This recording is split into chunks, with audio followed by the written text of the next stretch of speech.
আগামী জাতীয় নির্বাচন সামনে রেখে দেশের রাজনৈতিক অঙ্গনে ফের উত্তাপ ছড়িয়েছে। সিলেটে সমমনা ইসলামী ৮ দলের বিভাগীয় সমাবেশে অংশ নিয়ে সাম্প্রতিক রাজনৈতিক অবস্থাকে কেন্দ্র করে তীব্র সমালোচনা করেছেন জামায়াতে ইসলামী আমির ডাক্তার শফিকুর রহমান। শনিবার আলিয়া মাদ্রাসা মাঠে গণভোটসহ ৫ দফা দাবিতে আয়োজিত এই সমাবেশে তিনি অভিযোগ করেন, যারা এতদিন নির্বাচন নিয়েই সরব ছিলেন, এখন তারাই সুর বদলে ভিন্ন বার্তা দিতে শুরু করেছেন। ডাক্তার শফিকুর রহমান দাবি করেন, আগামী নির্বাচনে জনগণ যে লাল কার্ড দেখাতে প্রস্তুত, সেই সংকেত পাওয়ার পরই কিছু রাজনৈতিক দল অবস্থান পরিবর্তনের চেষ্টা করছে।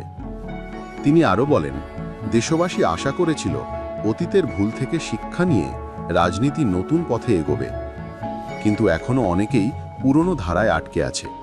না সংস্কার না সনদ বাস্তবায়নের পথে কোনো উদ্যোগ দেখা যাচ্ছে। নির্বাচনকে ভণ্ডুল করার যে কোনো প্রচেষ্টার বিরুদ্ধে হুঁশিয়ারি দিয়ে জামায়াত আমির বলেন, দেশের সংগ্রামী জনগণ সব ষড়যন্ত্র ভেস্তে দেবে। আমাদের যুব সমাজ যে আকাঙ্ক্ষা নিয়ে জীবন দিয়েছে, সেই আকাঙ্ক্ষার বিরুদ্ধে দাঁড়ালে জনগণ কাউকে ক্ষমা করবে না। রক্তচক্ষুর রাজনীতির সমালোচনা করে তিনি আরও যোগ করেন, আমাদের ভয় দেখিয়ে লাভ নেই। ইসলামী ও দেশপ্রেমিক নেতাকর্মীরা আল্লাহ ছাড়া কাউকে ভয় করে না। আন্তর্জাতিক প্রভাবের প্রসঙ্গে তিনি বলেন, বিশ্বের শান্তিকামী দেশগুলোকে আমরা সম্মান করি, তবে বাংলাদেশের ওপর কোনো ধরনের দাদাগিরি বরদাস্ত করা হবে না। দেশ চলবে আল্লাহর বিধান আর জনগণের পছন্দ অনুযায়ী।